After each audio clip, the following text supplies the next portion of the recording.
We're going to be taking a look today at the Lesablier Sport Classic, a new watch from a new Microbrand. They've never produced any models before, so this is their first production run.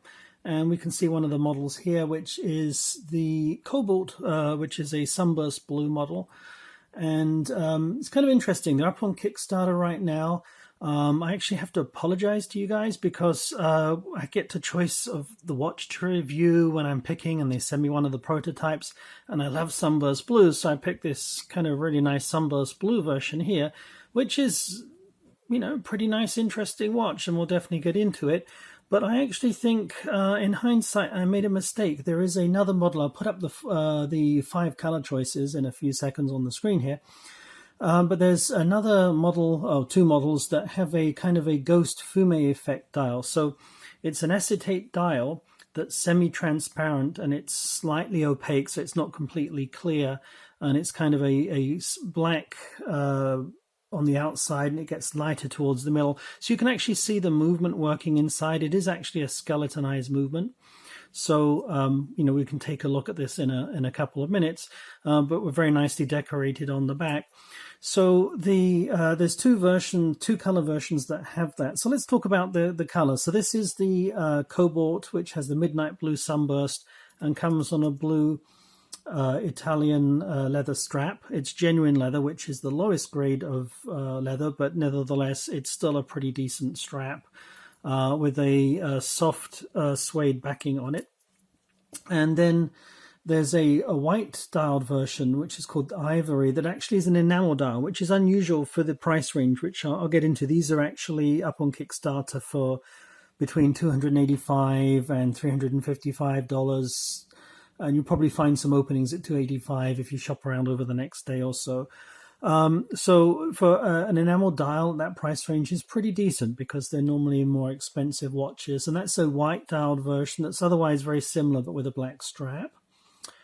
And then they also have a very similar to this version, a black dialed version with an IP plated yellow gold colored case.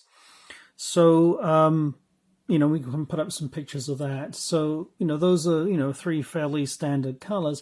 And then we got onto the 2 that I really made the mistake on. I should have picked one of these 2.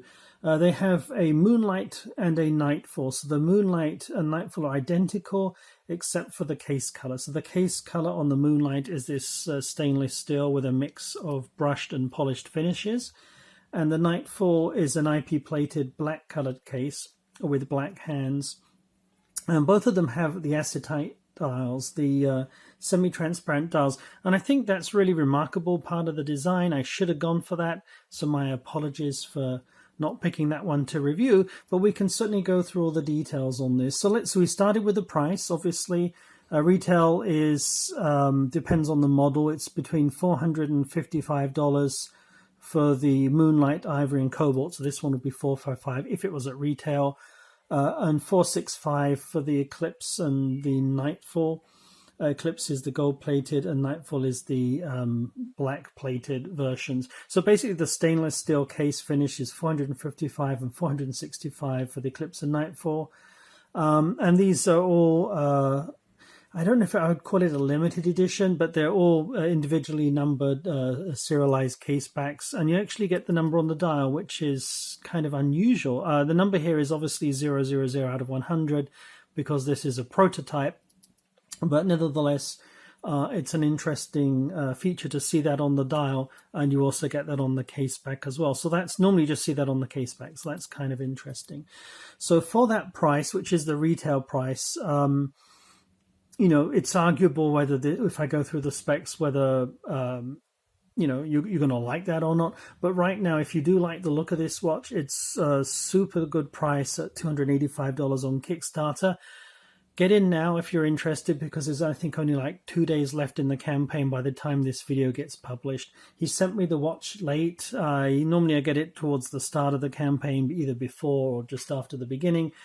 I had this watch like with a week to go. I had to spend a couple of days looking at it, make sure I found all the kind of niggles and good stuff and bad stuff. You actually using this watch? It's quite a bit of a beaten up sample watch. It's got some scratches on it, so but it gives you an idea what this is. But there's only 2 days left in the campaign, so if you're interested in this watch, you like the look of it, get in now, because the Kickstarter pricing I think is excellent for what you're getting.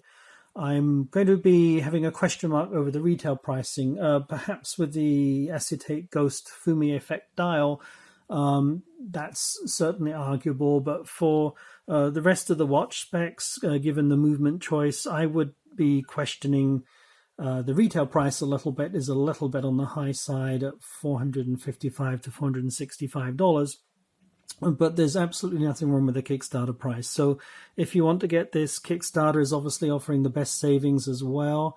It's, pretty much you can pick one of these up for under $300 or about $300 compared to $460 on average retail.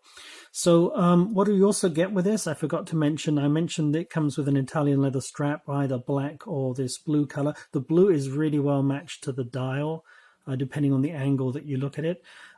This is a quick release strap as well, so you can see the quick release pins. And if you're going to consider something else like an aftermarket bracelet, you'll need to get one with straight end links, such as this one here, which I'm going to try putting on once. I'm going to pause the review and then just see what this looks like with this on instead, because the end here is underneath a portion of the case and it's straight here, so it's pretty flush, so you want to be careful what will fit.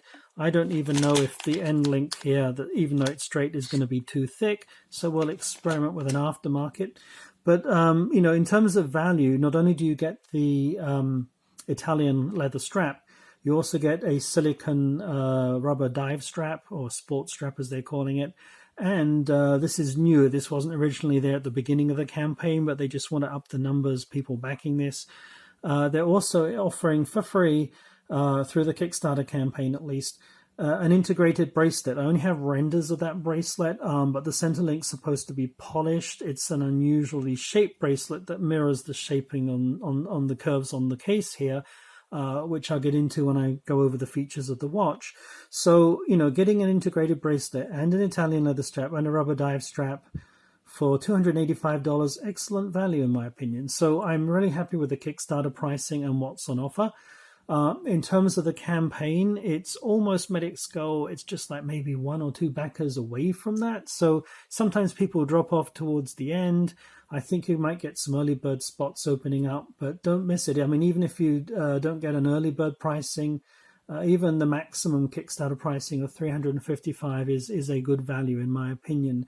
So what are you going to get for that? Let's talk about the features.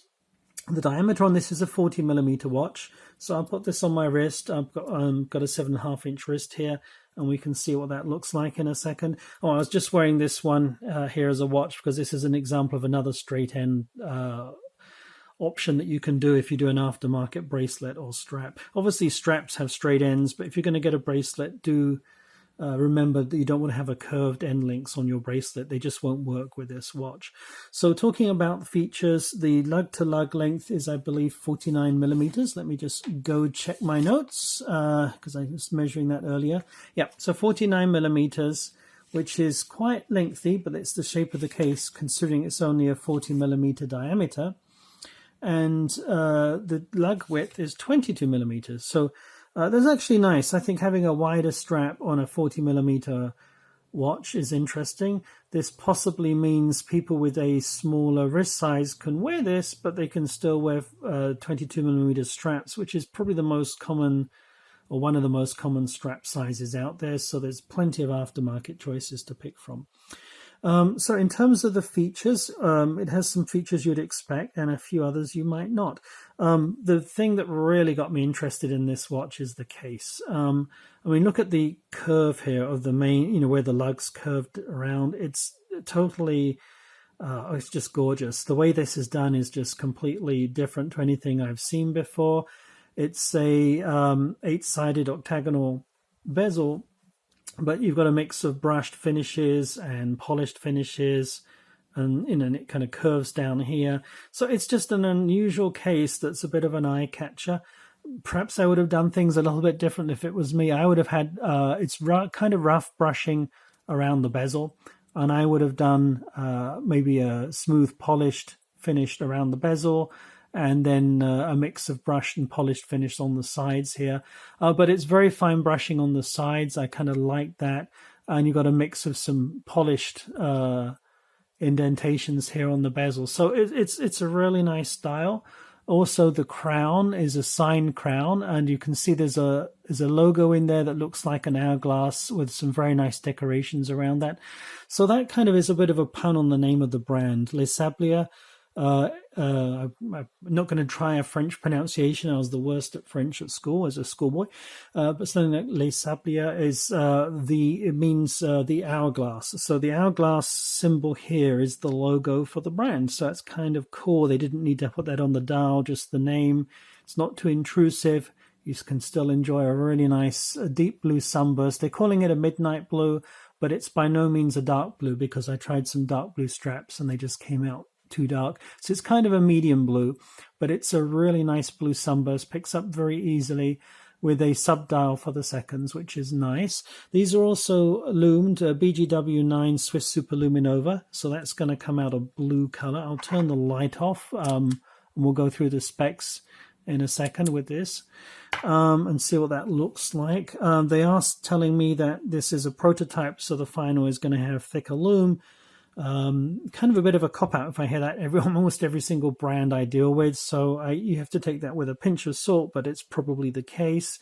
So Swiss Superluminova, sapphire glass, of course, anti-reflective coating. On the back it's not sapphire glass, it's mineral glass, but that's fine. It's the front that tends to get banged into things when you're wearing the watch, and tends to pick up on scratches. And it's a really nicely decorated movement, considering it's a basic Miyota movement. It is a skeletonized movement. I'm not usually a fan of the Miyota 8 series here, but in this case it can definitely be forgiven, because if they want to go for a skeletonized movement with a sub-dial for the seconds, there's not too many choices that would fit this price range. So they've picked the right movement. It's a reliable movement. Nothing really wrong with it. The reason I don't like it is it probably doesn't hack. Obviously, it hand winds, has a nice power reserve. But, I like a movement that hacks, so I can set the time precisely rather than having the seconds keep on moving when I'm trying to set the time. And the other thing with the Miyota 8 series is sometimes it can have something called a stuttering second hand, where the second hand, if it's banged around a bit, it might take a second or so to catch up. Not really so much of a big deal, but it can also have a noisy rotor. It's luck of the draw. So this rotor can be noisy potentially. But I really like these watches. I think this is the right choice. The sub-dial gives it a little bit more interest. It's an interesting, unusual watch, which is what should appeal, but it's not too out there. It's not too weird. The indices are very cleanly done. It's very easy to read and use. Very simple hands. Kind of the needle hands are definitely not intrusive, but it really kind of draws the eye towards the case more than anything. And the case is definitely the one feature of this watch that I really like. It also has a signed buckle, which is nice. And on the back, you're going to have a serial number here. So this is number 001 out of 100. It's a prototype, so that's why it doesn't match on the front here. But there's one thing to note here, especially if you hear, there's only going to be 100 of these made. See, it says Series A.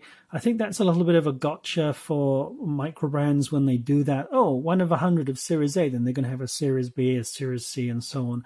So I really dislike it when they kind of sell it as a limited edition of only 400, but they have the potential to do more than the number that are listed. So even though the production run here is probably only going to be 100 pieces, and maybe this will be it, and they might not do any other production runs, you never know, you can't really guarantee that this is going to be a limited edition. It's a Series A, and there could be a Series B or C. So keep that in mind if you're interested in limited editions, rare timepieces. I don't know if this is going to be a rare timepiece or not. So Just a little caveat there, but really not a big issue. Plenty of brands do that. Just be aware of it.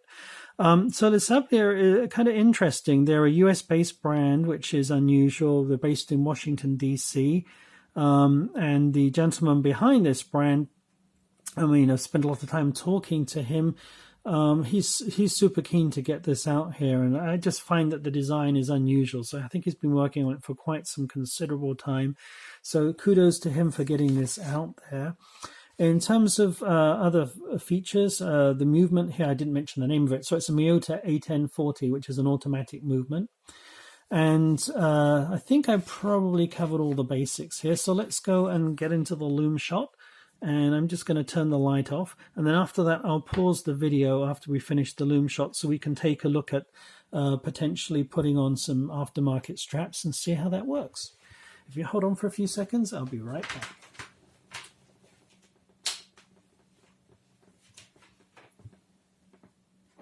Okay, so I'm just going to light up the Lume here with a UV light for a few seconds. It's kind of cheating, but that way we can see how this is working.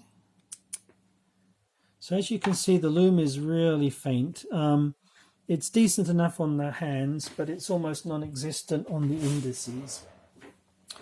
Now, even though they say it's going to be stronger Lume, I'm actually going to light this up for a little bit longer. If it fades super quickly, it's not Swiss Super Luminova. So that's an interesting question to answer. So yeah, the Lume is almost non-existent on the indices. I can see that. I don't know how well the camera is going to pick it up in this half light here.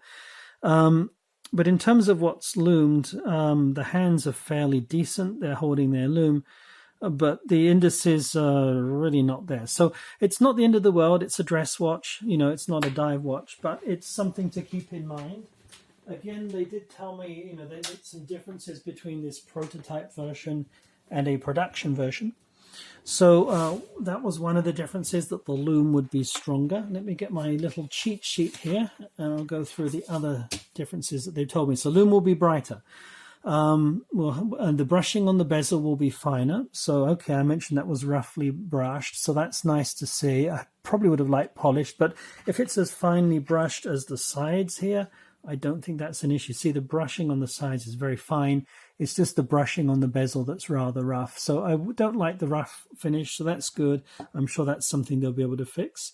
They mentioned that the crown here is a bit bent because it's been installed and disassembled as a prototype multiple times, but I'm not seeing any bend in that, so no issues with the crown. It was very easy to use to set the watch to wind it. Screw down crown. Oh, 100-meter water rating. I forgot to mention that one. So screw down crown, 100-meter water rating, which is really nice on a dress watch. It's kind of a semi-dress, almost you could wear it as a field watch, especially with a rubber strap. I guess you could even go diving with it or something, because you have the sapphire glass and the 100-meter water rating. So pretty decent.